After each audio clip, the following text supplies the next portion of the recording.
আজও আপনার পার্লামেন্টে রাজাকার, এ আবার বলে আপনার বাবা রাজাকার ছিল, কবর থেকে আপনার দিতে হবে, এক্সপ্লানেশন দিতে হবে। এরা বলছে আপনারা স্বাধীনতা বিরোধী।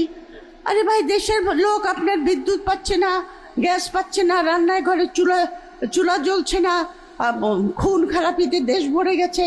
পার্লামেন্টের শত শত কোটি টাকা খরচ করে কে রাজাকার কে নন রাজাকার এই ডিবেট চলছে। স্বাধীনতা বিরোধী, স্বাধীনতার সপক্ষের শক্তি। আপনার আরেকটা জানি কি, রাজাকার এবং নন রাজাকার, এগুলি আপনার এই যে সমস্ত বিতর্ক, এই বিতর্কগুলি যে কত ইউজলেস। কারণ পলিটিশিয়ানরা মনে করে যে এটা কোনো রাষ্ট্র না, এটা একটা জনপদ, এটার প্রতিষ্ঠান করার দরকার নাই। কারণ প্রতিষ্ঠান করলে পরে তো আমি লুটপাট করতে পারবো না।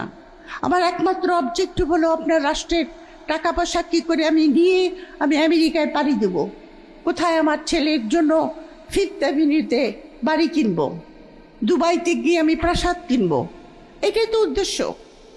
এবং সাধারণ জনসাধারণের মধ্যে এটা কন্টামিনেটেড হয়ে গেছে।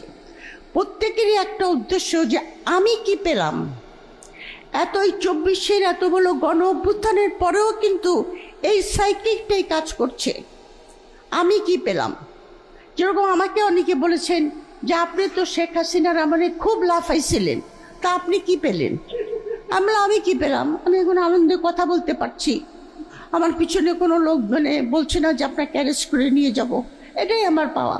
বিএনপি আপনার তার সমস্ত প্রতিজ্ঞা এবং জুলাইয়ের যে সমস্ত স্বপ্ন, সব কিছু থেকে এখন পিছু হাঁটছে, পিছন দিকে যাচ্ছে। আমি শুনেছি ভূতেরা নাকি পিছন দিকে হাঁটে, তো আমি জানি না বিএনপিকে কোন ভূতে পেয়েছে। এবং পার্লামেন্টে দাঁড়িয়ে বলেছে আমাদের যে সর্ববিষয়ে মন্ত্রী সালাউদ্দিন, উনি বলেছিলেন যে আমরা রাজি হয়েছি এই কারণে গণভোটে যাতে নির্বাচনটা হয়। এইটা হল নাম্বার 1 প্রতারণা। এটাকে বলে আপনার সংসদীয় স্বৈরাচার। সংসদীয় স্বৈরাচার থেকে আসে কর্তৃত্ববাদী সরকার, কর্তৃত্ববাদী সরকার থেকে আসে fascist Sarkar. I hope I am wrong. BNP এই ভুল পথ থেকে সরে আসবে যে আমাদের খাসরত কেন বদলায় না।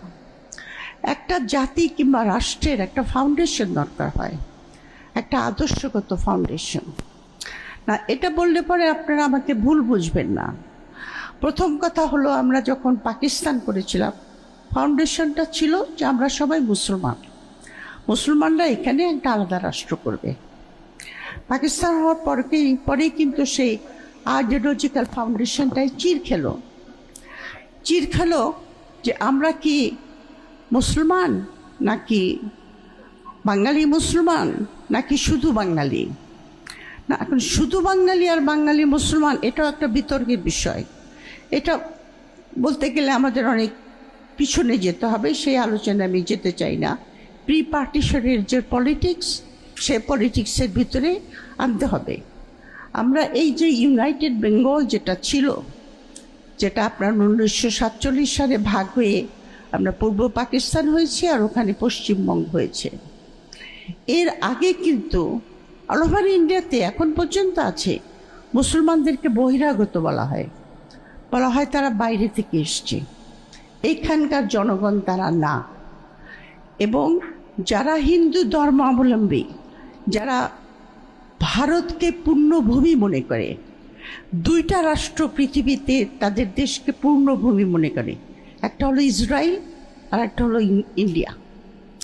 পূর্ণভূমিটা হলো যে মহাভারতে এবং রামায়ণে এবং বেদ, প্রথম কথা যারা বৈদিক যুগে যারা এখানে ঢুকেছিল ইন্ডিয়াতে, তারা কিন্তু বহিরাগত।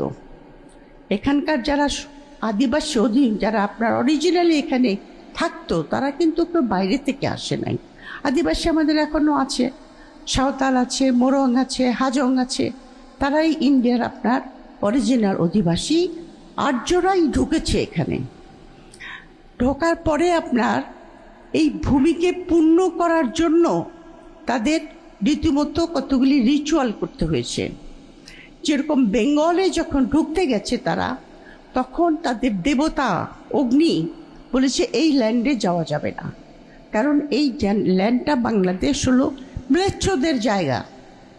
কাজে এখানে ম্লেচ্ছ মানে আদিবাসীদের জায়গা। এক্সকিউজ মি, আদিবাসীদের জায়গা। সুতরাং এখানে দূর তুলে ভূমিটাকে পিউরিফাই করে নিতে হবে, এবং ব্রাহ্মণ শ্রেণী ওই ল্যান্ডটাকে পিউরিফাই করেছেন। সুতরাং ওইখান থেকে যে একটা ম্লেচ্ছ আর্য অনার্য যে দ্বন্দ্ব, সেটা প্রকাশিত হয়েছে প্রি পার্টিশন পর্যন্ত এবং এখন পর্যন্ত আছে। আর মুসলমানদেরকে, মুসলমান বাঙালিদেরকে শুধু মুসলমান বলতো। তো এটা বলতে চাই এই কারণে যে বাংলাদেশের ফাউন্ডেশনটাই আপনার বিতর্কিত।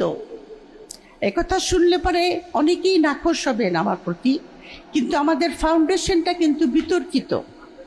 আপনি বিতর্কিত হলো যে প্রথমে আপনি ইসলামকে ধারণ করে ইস্ট পাকিস্তান করেছেন, ইস্ট পাকিস্তান থেকে বাংলাদেশ হওয়ার সময় বাঙালি জাতীয়তাবাদ এনেছেন, বাঙালি জাতীয়বাদ আনার পরে আবার ওয়েস্ট বেঙ্গলের বাঙালিদেরকে নিয়ে আমরা এক জাতি কিনা সেই প্রশ্ন এসেছে।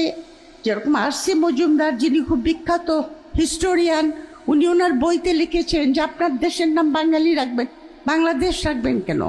বাংলাদেশ মানে বাঙালিদের দেশ। তাহলে ওয়েস্ট বেঙ্গল বাঙালিরা কি দোষ করেছে? যে বাঙালিরা আসামে থাকে তারা কি দোষ করেছে? যে বাঙালিরা ত্রিপুরায় থাকে তারা কি দোষ করেছে? এবং এই যে বাঙালি বাংলাদেশি দ্বন্দ্ব, এই দ্বন্দ্বটা আজও মেটেনি কিন্তু। সুতরাং টু আনসার ফুয়াদ, যে স্টেটের ফাউন্ডেশন আপনার কোনো শক্ত আদর্শগত অবস্থান না থাকে, সেখানে রাষ্ট্র গঠন করতে ডিফিকাল্ট হয়ে যায়। কিন্তু তারপরেও করা যায় যদি সেখানে সেই জাতীয় লিডারশিপ থাকে। আমরা সেই জাতীয় লিডারশিপ পাই নাই unfortunately, number one. Number two, আমাদের প্রতিবেশী রাষ্ট্র প্রথম দিন থেকেই আমাদেরকে অস্থিতিশীল করার জন্য উঠে পড়ে লেগেছিল। তার ফলে আমাদের রাষ্ট্রের যে দুর্বল ভিত্তি, তার উপরে দাঁড়িয়ে থাকা জনগোষ্ঠীর ভিতরে প্রচণ্ড বিভাজনের সৃষ্টি হয়েছে। বিভাজনটা হলো স্বাধীনতা বিরোধী, স্বাধীনতা সপক্ষের শক্তি। আপনার আরেকটা জানি কি, রাজাকার এবং নন রাজাকার। এগুলি আপনার এই যে সমস্ত বিতর্ক, এই বিতর্কগুলি যে কত ইউজলেস, কিন্তু প্রগতিশীল সাম্প্রদায়িক। এখন এই বিতর্কগুলি যে কত আপনার, আমাদের ভাষায় একটা কথা আছে ফজুল মানে ফিউটাইল, যে এগুলি একদম, আমাদের বাংলা একটা কথা আছে ফজুল, ইংরেজিতে বলে ফিউটাইল। এগুলি একদম আজও আপনার পার্লামেন্টে এটা নিয়েই তর্ক হয়। আপনি রাজাকার, এ আবার বলে আপনার বাবা রাজাকার ছিল, কবর থেকে আপনার দিতে হবে, এক্সপ্লানেশন দিতে হবে। এরা বলছে আপনারা স্বাধীনতা বিরোধী। আরে ভাই, দেশের লোক আপনার বিদ্যুৎ পাচ্ছে না, গ্যাস পাচ্ছে না, রান্নায় ঘরে চুলা জ্বলছে না, খুন খারাপিতে দেশ ভরে গেছে, পার্লামেন্টের শত শত কোটি টাকা খরচ করে কে রাজাকার কে নন রাজাকার এই ডিবেট চলছে। তো এটা কিন্তু আপনার যেটা বললাম ফজুল হতে পারে, but very powerful political weapon. এবং এই ওয়েপনাইজেশনের জন্য আমাদের সমাজে যে ডিভিশনটা তৈরি হয়েছে, আমাদের সমাজ কিন্তু এখন সম্পূর্ণ একটা ফ্রাজাইল অবস্থায় আছে। আপনারা নিশ্চয়ই খেয়াল করেছেন। সেখানে আমাদের পলিটিশিয়ানদের খাসলত, টু আনসার ফুয়াদ, এই পলিটিশিয়ানদের খাসলত যে ভালো হবে এটা আপনি আশা করেন কি করে? কারণ পলিটিশিয়ানরা মনে করে যে এটা কোনো রাষ্ট্র না, এটা একটা জনপদ, এটার প্রতিষ্ঠান করার দরকার নেই। কারণ প্রতিষ্ঠান করলে পরেই তো আমি লুটপাট করতে পারবো না। আমার একমাত্র অবজেক্টিভ হলো আপনার রাষ্ট্রের টাকা পয়সা কী করে আমি নিয়ে আমি আমেরিকায় পাড়ি দেব, কোথায় আমার ছেলের জন্য ফিফথ অ্যাভিনিউতে বাড়ি কিনবো, দুবাইতে গিয়ে আমি প্রাসাদ কিনবো, এটাই তো উদ্দেশ্য। এবং সাধারণ জনসাধারণের মধ্যে এটা কন্টামিনেটেড হয়ে গেছে। প্রত্যেকেরই একটা উদ্দেশ্য যে আমি কি পেলাম। এই 24-এর এত বড় গণ অভ্যুত্থানের পরেও কিন্তু এই সাইকিকটাই কাজ করছে, আমি কি পেলাম। যেরকম আমাকে অনেকে বলেছেন যে আপনি তো শেখ হাসিনার আমলে খুব লাফাইছিলেন, তা আপনি কি পেলেন? আমি কি পেলাম? আমি এখন আনন্দে কথা বলতে পারছি, আমার পিছনে কোনো লোক বলছে না যে আপনাকে অ্যারেস্ট করে নিয়ে যাব, এটাই আমার পাওয়া। না, আমার মেটেরিয়াল পেতে হবে, আমার মন্ত্রী হতে হবে, আমার উপদেষ্টা হতে হবে। এটা আমাদের সমাজে একেবারে ইউনিভার্সাল। আপনি খালি পলিটিশিয়ানদেরকে দোষ দিয়ে কী হবে? এই পলিটিশিয়ানদেরকে তো আমরাই ইলেক্ট করি, আমরাই তো ভোট দিয়ে তাদেরকে জানি। কিন্তু যেরকম আমার এলাকা থেকে যিনি জিতেছেন, ওনার বিরুদ্ধে খুনের মামলা আছে। ওই যে কি জানি না, মানে রবিউল আলম বোধহয়, ধানমন্ডি 10 ওখান থেকে। তো আমার এক বান্ধবী, তিনি খুব বিএনপি স্ট্রং, তা আমাকে ফোন করে বলে কি, চাপা আপনি কিন্তু রবিউলকে ভোট দেবেন। আমরা আফরোজি, তুমি একটা খুনিকে আমাকে ভোট দিতে বলছো, তা আপনার ভোটটা নষ্ট হবে না হলে হোক, কিন্তু সে ওই খুনিকেই ভোট দিবে। তো আপনার পলিটিশিয়ানদের দোষ কি? আমরাই ওকে ইলেক্ট করছি। জাতিগতভাবে যেহেতু আমাদের রাষ্ট্রে আদর্শগত ফাউন্ডেশন নাই, সেই জন্য রাষ্ট্রটা গড়ে ওঠেনি। এবং রাষ্ট্রটা গড়ে না ওঠার জন্য আপনার এখানে সবাই মনে করে যে আমার পার্সোনাল বেনিফিটটা কি হবে, এটাই হলো আসল কারণ। আচ্ছা, এটা বলে আমি আমার বক্তব্য শেষ করব, যেটার জন্য আমি বলতে, আচ্ছা শেষ করলে ভালো হয়। আচ্ছা, যেটা হলো আপনার গুরুত্বপূর্ণ ব্যাপার হলো, এটা আলোচনা হয়েছে যে আমি দেখছি যেটা গুম প্রতিরোধ এবং মানবাধিকার, এই এমনকি পুলিশ কমিশন এমনভাবে এগুলিকে ডাইলিউট করা হয়েছে দলীয়করণের সাহায্যে, বিভিন্ন ধরনের আইনি অপব্যাখ্যা দ্বারা, তাতে এগুলির কোনো ফাংশনাল ভ্যালুস বলতে সেরকম কিছু থাকবে না, যেটা আমরা আশা করেছি। আর গুমের মতো একটা অপরাধ, গুম একটা মার্ডারের চাইতে বড় ক্রাইম।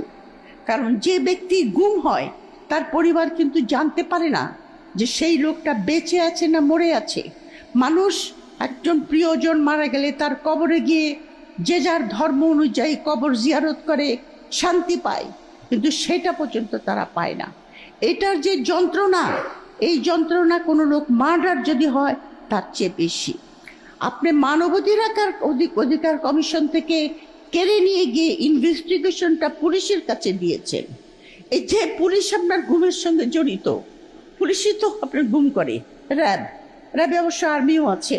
এই যে আপনার র্যাবকে নতুন করে সাজিয়েছে, নামটা সাজিয়েছে, কিন্তু এক্স্যাক্টলি যে র্যাবে ছিল এক্স্যাক্টলি ওই জিনিসে আছে। তো সুতরাং আমি বলে শেষ করব যে আপনার যে জিনিসটা হয়েছে, এটা আপনার ওই যে মানুষকে ওই যে বলে না যে আপনার ধোকা দেওয়া। বিএনপি প্রথম থেকেই ধোকা দিচ্ছে, প্রতারণা। তারা কিন্তু বলেছিল এবং পার্লামেন্টে দাঁড়িয়ে বলেছে, আমাদের যে সর্ববিষয়ে মন্ত্রী সালাউদ্দিন, উনি বলেছিলেন যে আমরা রাজি হয়েছি এই কারণে গণভোটে যাতে নির্বাচনটা হয়। এইটা হল নাম্বার 1 প্রতারণা।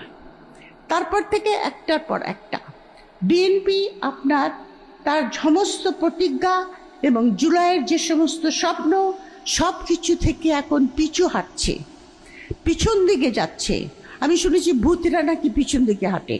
তো আমি জানি না বিএনপিকে কোন ভূতে পেয়েছে, কারণ তারা একটার পর একটা বিচার বিভাগ থেকে শুরু করে এই মানবাধিকার কমিশন, গুম কমিশন, পুলিশ কমিশন, দুদক, যেগুলি আপনার সাংবিধানিক প্রতিষ্ঠান, যেগুলি আপনার, যেটা ব্যারিস্টার সাহেব বলেছেন, independent of the state machinery, এবং সেগুলি স্বাধীন থাকা অত্যন্ত জরুরি সরকারকে দায়বদ্ধ রাখার জন্য, জবাবদিহিতার জন্য, সেইগুলিকে ওনারা নির্বাহী বিভাগের ভিতরে নিয়ে আসতেছেন। এবং সুতরাং আমি জানি না আমাদের আর কি করতে হবে, কারণ 24-এর পর আর আমাদের কি করার আছে আমি জানি না। এখন কতখানি চাপ দিলে আপনার বিএনপি এই সমস্ত প্রতিজ্ঞা ভঙ্গের থেকে সরে আসবে, সেটা এখানে মাননীয় একজন আছেন, এমপি আছেন, উনি বলতে পারবেন। তো ওনারা কি করবেন আমি জানি না, কারণ এখন তো 2/3 মেজরিটি পেয়েছে বিএনপি, যেটা রেজওয়ানাকে আমি ধরেছিলাম, বললো না আমরা উগ্রবাদ যত না আসে সেই জন্য আমরা কাজ করেছি যাতে বিএনপি বেশি। আমি, তুমি 2/3 দিলে কেন? তুমি 2/3 কম দিতা, 10টা কি 15টা কম দিতা, তাহলে তো এই বাসপর্দাটা পেত না। এখন তো অপোজিশনের কোনো কথাই তারা শুনবে না। অপোজিশন একটা বলবে, তারা বলবে তোরাই কে করি আমি। এটাকে বলে আপনার সংসদীয় স্বৈরাচার। সংসদীয় স্বৈরাচার থেকে আসে কর্তৃত্ববাদী সরকার, কর্তৃত্ববাদী সরকার থেকে আসে fascist Sarkar. I hope I am wrong. BNP এই ভুল পথ থেকে সরে আসবে এই কামনা করে আমি আমার বক্তব্য শেষ করছি। ধন্যবাদ।